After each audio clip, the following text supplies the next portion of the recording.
coming up for manufacturing in the near term, and yes, okay. What we see coming up in the near term, and our friends at DMC are going to offer a perspective on that. Data notification alerts and remote connectivity are becoming increasingly common on the plant floor. We're going to talk about a number of areas here this afternoon, and I know we've known Matt, and he's been a great supporter of our efforts in understanding the system integration market and the plant market very well. Matt Puskala is a project director and member of the senior management team at DMC, based here in Chicago. He's focused on industrial integration with PLC systems, including Siemens and Rockwell. He's led development for web applications and web enabling systems.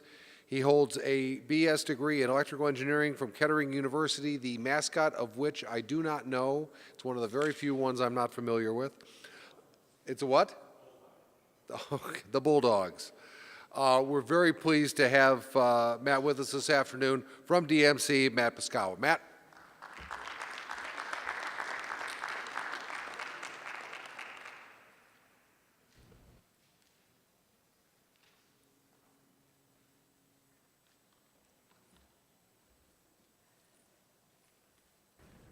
All right, does this sound okay? All right, so thanks everybody for coming. I appreciate it. I want to thank Hanover Fairs, and I also want to thank CFE Media for giving me the opportunity to speak today. In particular, I want to thank Bob Vavra and Jim Lang-Henry.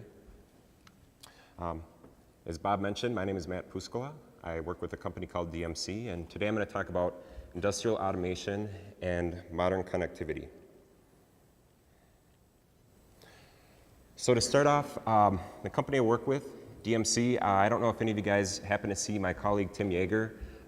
He's over here. He gave a presentation earlier this morning on working with system integrators, some good questions to ask, how to choose a system integrator. I heard it went over well. All right, so DMC, we're an engineering solutions company that focuses on software. We're a growing company. And over the past year and a half, we've opened up offices in Denver and in Boston, in addition to our main office here in Chicago. Now, we work in a lot of different areas, a lot of different industries. We work with a lot of different software platforms, a lot of different hardware platforms. All that said, we typically break down the areas that we work in into four different groups. But industrial automation makes up over 60% of what we do, of our business. We're talking about programming PLCs, programming robots, programming servo systems, all that stuff. We also do quite a bit of work developing applications for PCs, for the web, and for databases. So today we're talking about factory automation and connectivity. So we're primarily talking about the intersection of these two worlds here. I think Bob did a pretty good job of giving my bio. I'll give you guys just a little bit more background here. I went to a small engineering school in Flint, Michigan called Kettering University. It used to be General Motors Institute. I graduated in electrical engineering, and it's a co-op school. So I actually started at DMC in 1999, or as an intern. So I've been here for quite a long time, and I've seen the company grow. It's been a fun adventure. I'll give you guys a quick overview of what we're going to talk about today. So modern connectivity, it could mean a lot to a lot of different people. To kind of get us all on the same page, I'm going to frame the conversation. I'm going to give you guys what my definition is for the context of what we're talking about today, and talk a little bit about why modern connectivity might or might not make sense. And then I'm going to tell you guys 3 stories about modern connectivity. And in each of these stories, I'm going to talk a little bit about the why it made sense again, what the driving factors were. And then also at the end of each story, we're going to dive into the how, the technical details. And then at the end, when we're talking about modern connectivity, a hot topic oftentimes is security. It's kind of a big, broad topic. There's a lot you could dig into. I'm just going to focus on giving you three quick tips, and then I'm going to point you guys in a good direction for some further reading if you're interested in digging into that a little bit further. All right, so as I said before, modern connectivity in the context of factory automation could mean a lot to a lot of different people. For me, to give you guys a definition that I want to use today, let's take a step back and look at the classic traditional automation system. So you've got the PLC, that's the brains of your system. It's making all the decisions, and it's controlling all of your factory equipment through I/O, all your motors and whatnot, all your actuators. And then of course, you've got the interface, that's your window into the system. Now all of this is an island on its own. It's not connected to anything else, at least traditionally, especially if you go back a couple decades. So for me, I would say the definition is anytime you're connecting your system to something outside of that core production purpose with the idea of pulling information either in or sending information out. So that could mean that you're connecting it to the internet in one way or another, or it doesn't have to be the internet. It could be connecting it to your own internal networks. We could be connecting to servers, databases, or more complicated systems. It may be something as simple as opening up remote access so that you can get support from third parties on a moment's notice if you've got a system that goes down. So nothing's ever free. Adding modern connectivity to your factory system is going to have some costs. You're opening yourself up to external threats. You're adding more complexity to your system. It could be more challenging to debug and take care of things. You've got more points of failure, and of course it costs time, money, calendar time. So when we're making the decision of whether or not we want to add modern connectivity, we want to have a good understanding of the reason why we're doing it. What's the benefit? I'm going to give you guys 4 reasons why, or basically break it down into 4 reasons. So first off, optimizing production. Sometimes it's good to be able to identify productivity losses. Now, when are you going to identify a productivity loss? It might be tomorrow or next week when you get a chance to look at a particular report or look at your data, but why not be able to do it immediately? Why not get an immediate text notification the second you've got some major issue? I'll give you guys a quick story. Just recently, a few weeks ago, we went out on a sales call to a client. They produce food, and in their packing rooms, they've got a little bit of an issue, a pain point that they brought up. And basically, they try to maintain the temperature and the humidity within certain bounds, but of course, it's a little bit cold, so their workers who are in there sometimes decide, I'm just going to open up the door. Now, that's going to cause problems with the product. It can cause issues with shelf life later on when the product ships. So they came to us to look for some ideas to try to solve this problem, and the solution that we presented to them is a pretty easy, pretty simple solution. There's a company called Dixon. They've got a off-the-shelf solution where they make these little devices, standalone devices that you can put into a room. Each of these devices has a temperature sensor on it and a humidity sensor. And then you can pull this data into the cloud. Dixon offers cloud services. And from there, you can log into their systems and you can view the charts of your data. But furthermore, you can set this stuff up so that if your temperature falls outside of certain bounds, you get an immediate text message, a phone call, an email, whatnot. Now, to give you guys an idea of how much this costs, if you're going to set this up for a couple rooms, we're talking a cost in hardware of maybe around $1,000, and then for a year's subscription for their cloud services, we're talking around $200 or $300. And then the setup time, this stuff is really, really trivial and easy to set up. All right, so furthermore, wrong button here. Furthermore, on optimizing production, you might want to improve your process. So for your process, you may have all these different variables, temperature, tweaking recipes that have an impact on your product. And you want to keep track of, well, if I change X or change Y, what input does it have? Or excuse me, what effect does it have? Basically, we're talking about the ability to do some data mining here. Second reason would be traceability. So if you're, for a couple examples here, if you're a food manufacturer or you're a pharmaceutical company, you may have regulatory bodies that require a certain amount of traceability. And then furthermore, let's say there's an issue with your product and you need to perform a recall. Well, now you're going to be able to keep track of where your particular lot went and be able to effectively do that recall. And you're also going to know where that lot came from, what parameters you had involved in the process, or what raw materials you brought in that caused you to have this issue. Third reason would be convenience. So there's this idea of, if I need third-party support to keep my system up and running, and I've got a major downtime issue, I may need to call somebody. It may be hard for them to drive out or to fly out, and I want that instantaneous response.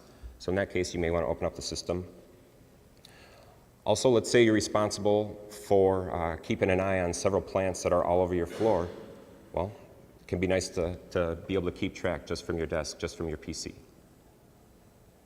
Fourth reason, standardize and control the system inputs. Basically, what I'm talking about here is recipe management.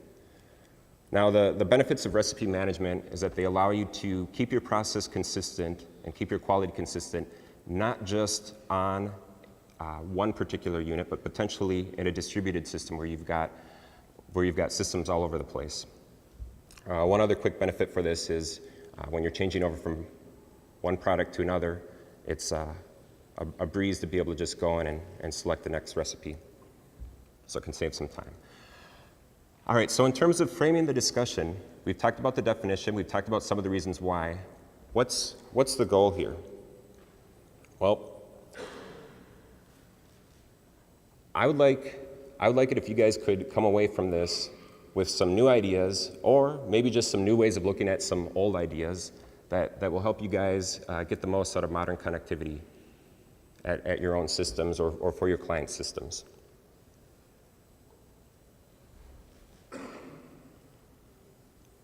All right, so the first story I'm going to tell you guys, this is an automotive story. A good friend of mine works for an automotive supplier. He's an engineer there, and he's responsible for making sure that a bunch of particular machines are running well. These machines are all producing automotive parts. And every Monday morning, he comes in and he's got a continuous improvement meeting where they're responsible for looking at big problems and seeing what they can do to keep these machines running optimally. Basically, we're talking about solving mysteries. They'll identify a big problem, what they think their biggest problem is at that time. Then they'll do an investigation, see if they can find the cause, and then, of course, solve it. All right, so I'll give you guys a couple examples. This right here is one of the lines that he's responsible for. Now, the part travels down the conveyor here, and it stops at one of several stations, and at each station, there's an operation on the part. Once it gets past station 4, it moves over to station 5, and there's a press operation. Now, the press operation takes a lot longer than all these other operations, and it would be the bottleneck slowing down production. But in order to increase throughput, they added several presses, and the transfer station here will take the part and put it into one of 5 open stations. And then from there, of course, it just travels on down to the next operation. So in one of these meetings, they were looking at problems, and they noticed that they had a lot of transfer faults, in particular when they were running one part.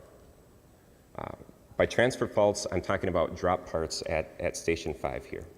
So they decided to look into the cause, and well, it turns out that the particular part that they were running had the smallest diameter of all the other parts. And they did a quick investigation, and the cause was pretty simple, and the solution was pretty simple. Basically, the end effector on the transfer wasn't well suited for handling the part, so they just redesigned the end effector and were able to solve the problem. I'll give you guys another example here. They took a look at all the different faults that they were having on a daily or weekly basis, and one particular fault seemed to be having the biggest impact, and that was press jam faults. Now, press jam faults were happening here at station 4. So my buddy Dan spent a little bit of time trying to investigate what the cause was, and he watched the machine for a while, and Typically what would happen is station 3 runs a little bit faster than station 4, and you would get a buildup of parts in between there. Now normally it would handle the queuing well, but every once in a while you'd have an issue where a couple parts would slide on top of each other. They would both move into station 4 together, and you'd get a jammed stamp.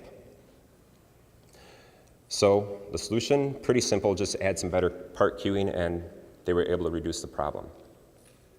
Now, the way they were collecting the data that they were using to solve these problems was basically just through manual data collection. The operators were responsible for writing down the faults that they had on every shift and the numbers that they were producing. And this was working out pretty well for a lot of these simple mysteries. But what happens when you have a more difficult mystery? So one of the mysteries that they had to solve on this exact same machine was just simply the fact that production was inconsistent on a daily basis. They took a look at this and they tried to find the solution here. And sometimes it seemed like the cause was related to a particular part, but not always. Sometimes it seemed like the cause was related to a particular fault. Our production was down and we had more of this particular fault, but not always. Nothing really seemed to correlate. So when they were having these discussions, they realized over and over again, we just don't trust the data. They kept doubting it. I don't know if the operator got this down right. So the real problem that they had was inconsistent data tracking. Well, how do you improve that? Through automation. Automate your data collection and automate your reporting. So they implemented a system with some help from us that pulls in data automatically from all these PLCs, all these factory lines, and sends daily reports and weekly reports out to both the engineers and the shift supervisors. The system breaks down the data, slices and dices it every which way, all the different ways that they think might be useful for solving these future mysteries. To give you guys a couple examples, they've got production data by part, production data by machine, they've got their top fault data, they've got downtime data by downtime reason. So now that they were armed with this data, it was time to come back to this challenging mystery and see if they could figure it out. Well, turns out that when you're changing over from part A to part B on this machine, you have to make a lot of mechanical changes. Let's say the diameter is different. You've got to bring the tracks on the conveyor in or out to match the diameter of the new part, and you've got to make some mechanical adjustments to the press as well. The mechanical adjustments to the presses at Station 5 here were particularly challenging. It took a lot of manual labor to do this. And it also was hard to get back in there. You had tight space. So basically, it turns out that some of the operators, rather than doing that, were simply disabling the presses. And as you can imagine, that's where the potential bottleneck was. It costed a drastic reduction in throughput. So now that they had the automated data, correlating it to a particular operator was pretty easy.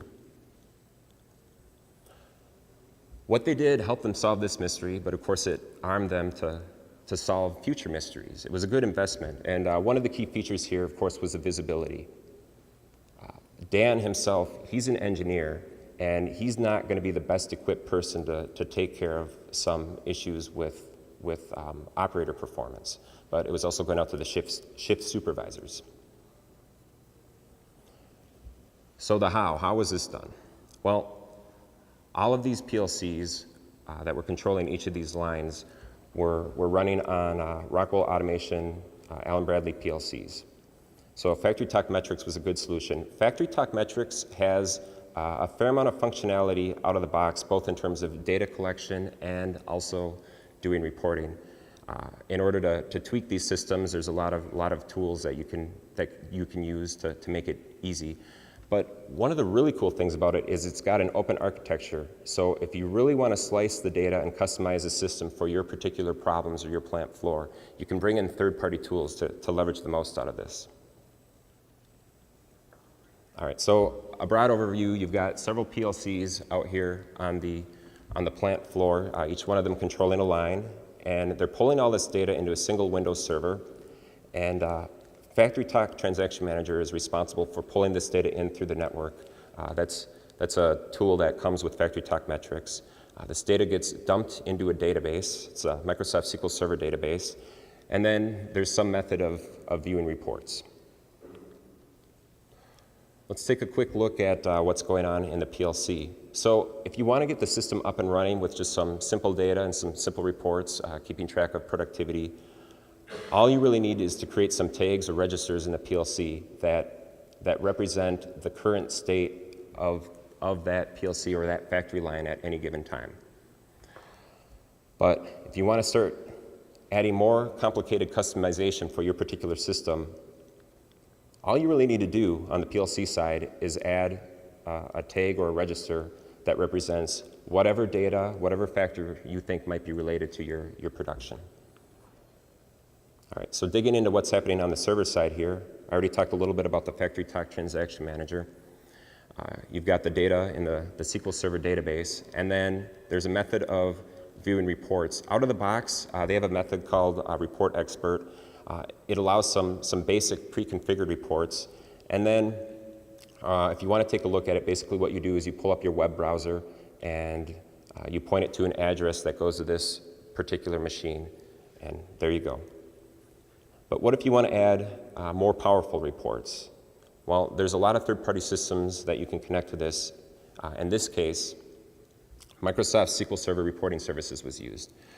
It's similar in some respects in that you can browse these reports via a web browser. But the really cool thing is that you can pull in the full power of SQL queries. If the data is there in the database, you can come up with SQL queries that slice and dice the data whatever way makes the most sense for you and for your factory floor.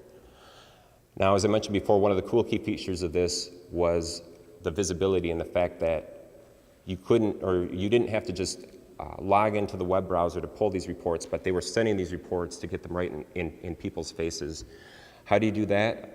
It's actually pretty simple. You can set up an SMTP server on that exact same Windows server and then just configure SQL Server Reporting Services to connect to it. So a quick recap on this. Again, their focus here was to get the most out of these machines, and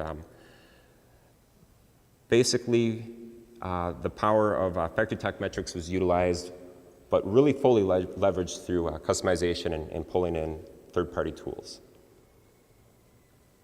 The next story I want to talk about is a candy story. So I don't know if you guys know this, but one interesting thing about making candy is that the ingredients are pretty simple. For example, if I'm making a soft chewable candy, the main ingredients are really just water, sugar, and gum or gelatin.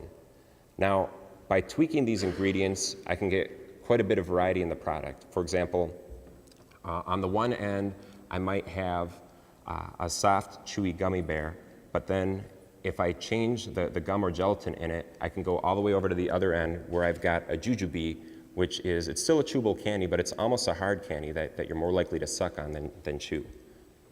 On top of that, rounding out the ingredients, you're going to have the coloring and the flavoring, and that's pretty much it. So from all this, you can imagine that on one particular piece of factory equipment, you can get quite a wide variety of production out of that system simply by varying the recipes. Now, the candy industry isn't immune to the pressures of globalization. Just like everybody else has to, these guys also have to innovate all the time. They have to come up with new ideas, new products. They have to get them to market quickly. They have to experiment all the time. Now, one of our clients, a candy manufacturer, their global engineering team was given a challenge of implementing a new recipe globally, all across the world at all their plants. And this recipe was going to be a soda flavoring crossover. Now, not only was this challenging because they had to implement this all over the world, they also had a lot of different systems that were built on different platforms. They had some Siemens PLCs, they had some Allen Bradley PLCs.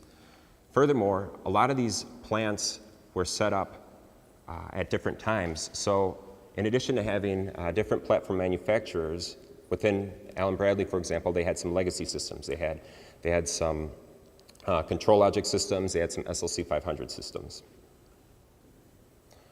Their global engineering team basically had two options at each of these situations. They could either fly engineers or resources out to that location to implement it, or they could try to find local integrators to implement this new recipe.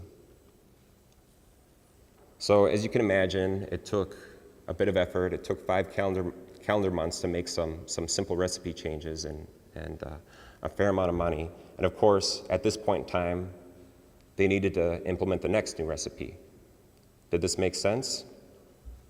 Well, they came to us with an idea and we helped them implement a better solution.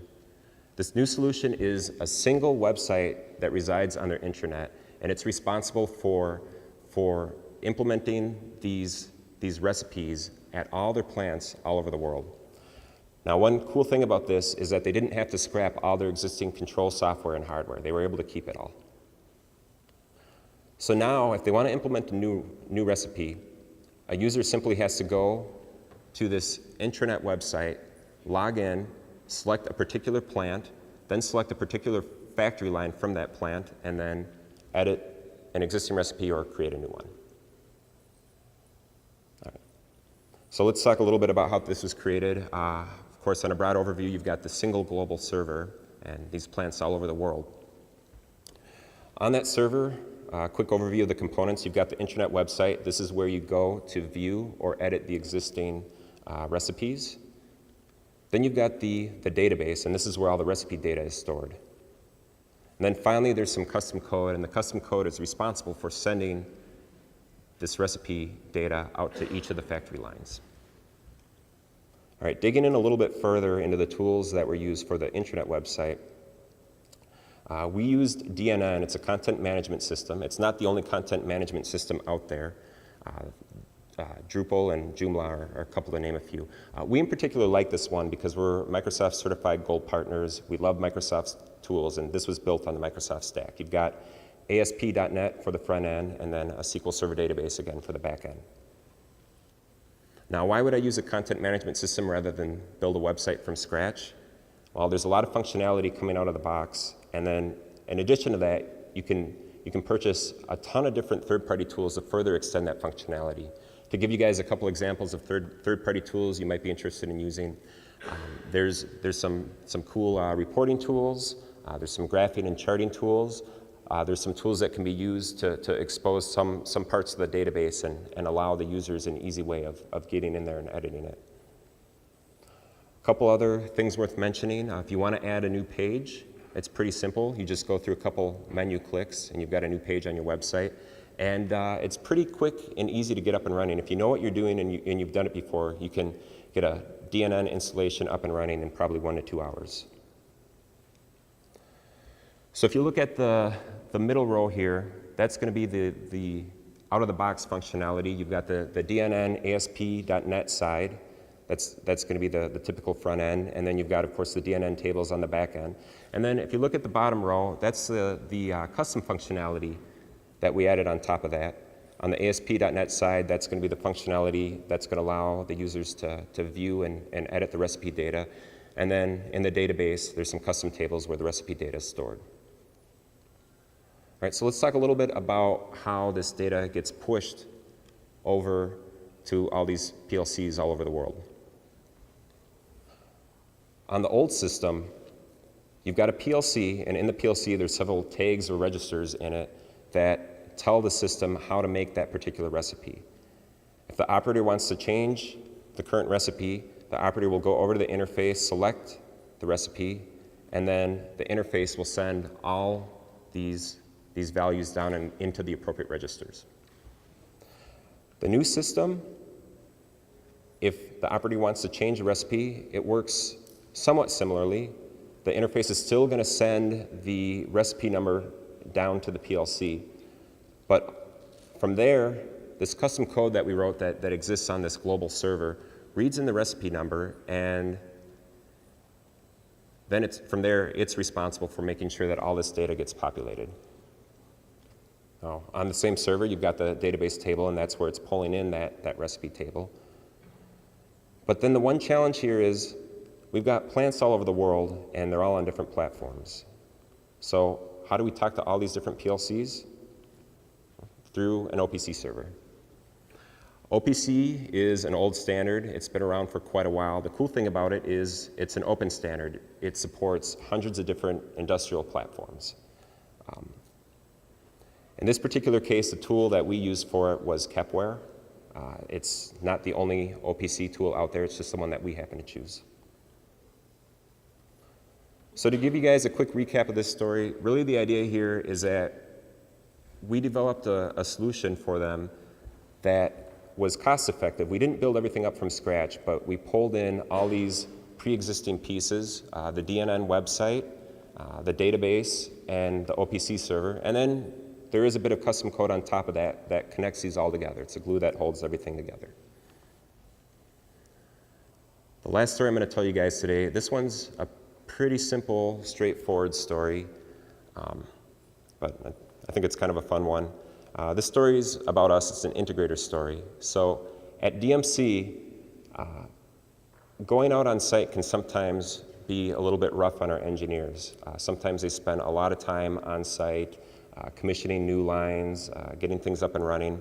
To give you guys an example, my coworker Jimmy, his first year at DMC, he spent a total of 43 days at our office. The rest of the year he was on site living out of his suitcase. A couple years later, Jimmy was out at a chemical manufacturing plant and he was commissioning a brand new line. Now it felt like he was getting close to being done. He thought he was going to be able to go home soon. And all he had left to do was to test some of the I/O and run through debugging a lot of the systems and whatnot. I guess there was still a fair amount left to do, but he felt like it was getting really, really close. So it's time to start testing the I/O, and of course there's some I/O issues. He goes up to the interface. For pump 1, he pushes the forward button, and pump 5 runs in reverse. He tries to open up valve 3, and valve 6 closes. Now, Jimmy was getting concerned because it seemed like this was just the tip of the iceberg. There were hundreds of I/O points on this system. It was a pretty complicated system, and all of this debugging of the I/O issues was going to take quite a while. Now, the typical way he was planning on doing this would be to go to the controls, try to activate a particular I/O point, and then watch the system see what happens. Now, this is going to be a little bit challenging because they were 100 feet away. And so what was originally going to be kind of a tough one-person job looked like it was going to be a slow two-person job, requiring signaling back and forth across a loud factory floor. So Jimmy was getting frustrated. He thought he was going to get to go home in a couple days, but now it was looking like it was going to be several weeks. But Jimmy had a simple idea. It's pretty straightforward. It's an idea that we use in our office quite a bit. It's an idea that IT's been using for many years now. What if you could take the controls and bring them to whatever system you're working on? So how this is done, in this particular situation, the interface was running on Iconics, and Iconics runs on Windows. All you have to do is use Windows Remote Desktop Connection, and you can have a mobile interface on your laptop that you can bring anywhere. Another cool thing about this is that there are apps for iOS and Android, so you can also do this on your iPad or your Android phone. So Jimmy got the job done a little bit more quickly, and he got to go home. One cool thing worth mentioning here is that the client actually liked this idea so much that they started using it themselves. When they bring a tanker truck in to bring in new materials, they've got to hook it up to the system, and they've got to run some pumps in manual mode and watch the I/O and make sure that everything's happening right. So now what they do is they've got an iPad that they bring out to the system so that they can do it right there and keep an eye on everything. Because this was done just simply because the system was running on Windows, this is something that you guys can do on any given interface platform that runs on Windows. Now, one other cool thing that I want to mention, I don't actually have a slide on this, but more and more we're seeing a little bit of these web-enabled interfaces. Now, one cool thing, if you think about, well, what platform is this system going to work on? If you have a web-enabled interface or just a website in general, it's automatically going to be cross-platform capable. Any given system, again, you know, your iPhones, your iPads, your Android systems, any system that has a web browser is going to be able to get into that system. So again, this is a pretty simple story. The idea here is just using a simple connectivity idea for the purpose of convenience. So the last thing I want to talk about today are some security considerations. Security is a pretty complicated topic. There's no single one-size-fits-all solution for it, but it's certainly a hot-button issue these days. Security can be expensive. You can spend a lot of time and energy focusing on security, and when you're doing it, of course, you want to think about what is it that I'm trying to protect and what are the threats that I'm worried about. So I'm not going to dig into this too much right now today, but I'm going to give you guys 3 quick, simple recommendations, and then I'm going to point you guys in the direction of some other resources if you guys are interested in some further reading. So one thing that I would recommend, and you'd think this is obvious, but you'd be surprised how many clients we run across that don't do this. Get in the habit of backing up your control software all the time. Back it up. Get people in the habit of backing it up anytime they make any change whatsoever. In particular, I would recommend that you guys use some kind of archival system, or even better would be a software repository. We ourselves use Subversion quite a bit. There's a lot of other software repository tools out there. I think we've got a cool blog on our website that one of my coworkers wrote that talks about a custom tool that we made that will do this software repository for Siemens software. But the cool thing about a software repository is that every time you save to it, you get to log your data, you get to log the changes and put some notes of what you made. So you can go back and look at the history and understand what each particular version does. And if you think about this, you might not realize that you made a mistake or that you've got an issue with your system tomorrow. You might not realize it for 3 months. So you may not want to go back to the last version. You may want to go back to a version that's quite a ways back there. And you'll have all that at your fingertips. The reason I would recommend doing this, I mean, I may be stating the obvious here, but if you think about this, if somebody's going to get into your system and do some mischief, the one universal thing that everybody's going to be concerned about, maybe you're concerned about IP, maybe not, maybe you're not doing anything particularly novel, everybody's going to be concerned about downtime. Downtime's expensive, and if you back this stuff up, it'll allow you to get up and running quickly. The second recommendation, I would say consider isolating from the outside. If it does make sense to open up your system so that third party or your global engineering team can get in there at a moment's notice, you probably want to lock that down via VPN or maybe even a more secure authentication system. Just a quick note to be careful about Wi-Fi. Keep in mind, you know, anytime you've got Wi-Fi, people potentially can sniff that from outside your plant. And then, again, looking at the pros and cons here, does it always make sense to have that system connected to the internet? Maybe you can get quite a bit of functionality just by connecting it to some internal network. The third recommendation that I would give you guys is to consider isolating from the inside. My guess is you guys are familiar with the Stuxnet virus from several years ago. To give you guys a little bit of background here, I think the belief here is that probably either the Israeli government or the US government was involved in creating this virus with the purpose of infecting Siemens PLCs that run an Iranian nuclear facility. Now, how did this virus get in there? Well, the thought is that it got in there via a USB floppy drive that somebody plugged in somewhere, and then from there it had full access to the network. It was able to propagate and do quite a bit of damage. A couple other stories that have been in the news. I'm sure you guys heard about the Target breach where a lot of credit card data was stolen, and just over the past couple of days we've been hearing about a similar breach with Home Depot. Also, within the past couple of weeks, there's been a story about a banking breach where last I heard, I haven't been following the story that closely, but last I heard, the thought is that some Russian hackers got into several banks. One of them was JP Morgan, and they were monitoring this stuff for quite a while, and they were able to get a hold of some sensitive banking data.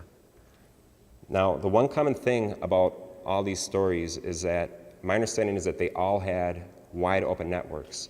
So once somebody was able to get in via US floppy drive, or in a lot of these other cases via a Trojan that somebody accidentally downloaded in their office, these guys had unlimited access to everything. And if these companies had utilized subnets with firewalls as gatekeepers to keep people from being able to freely get from one place to another, a lot of this damage could have been avoided.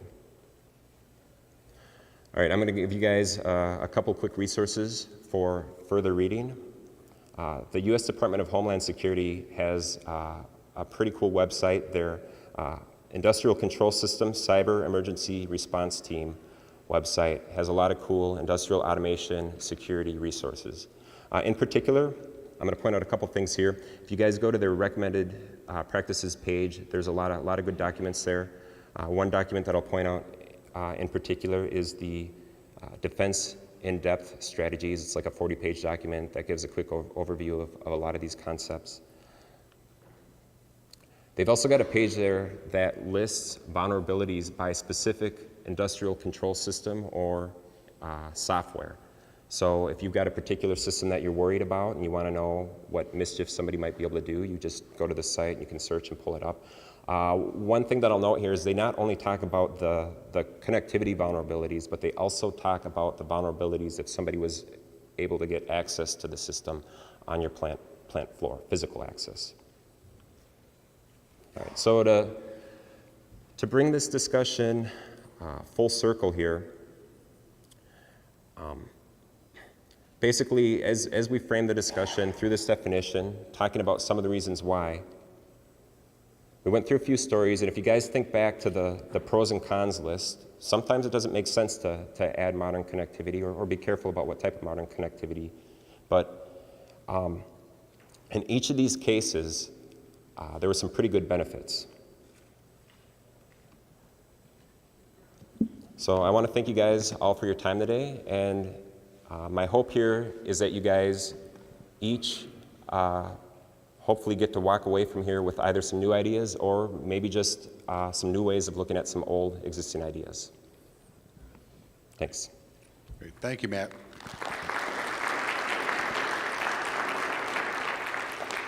We have time for some questions. We have one right here.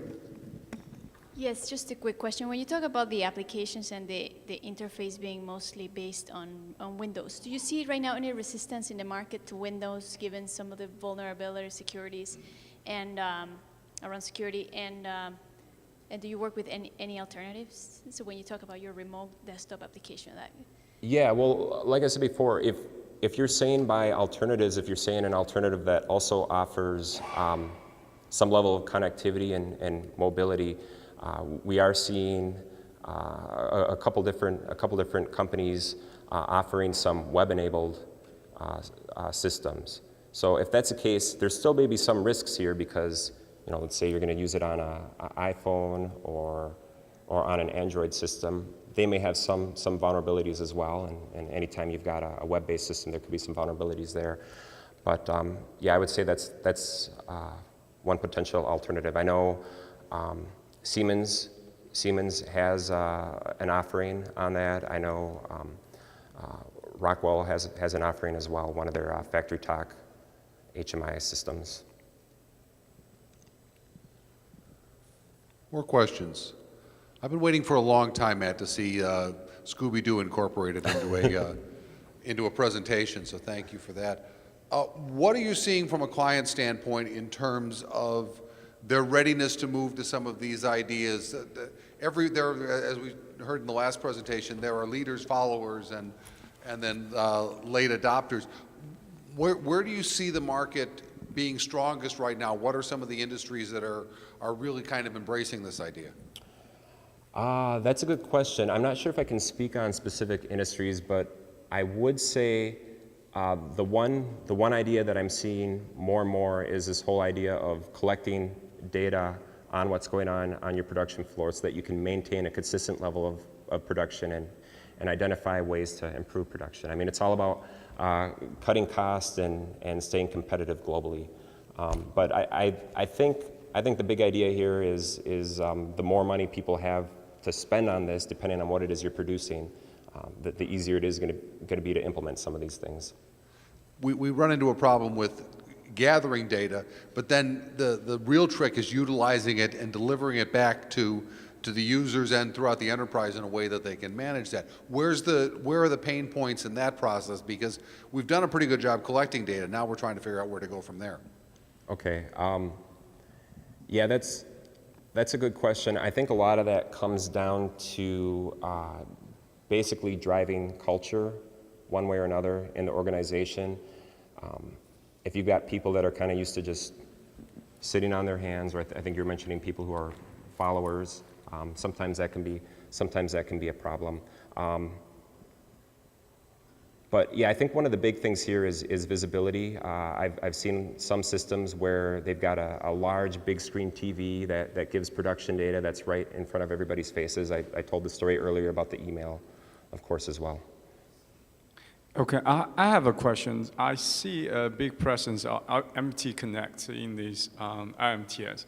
So what do you see, like MT Connect and OPC? Do you see it's two paths and running in different ways, or you do see convergence happening in very near future?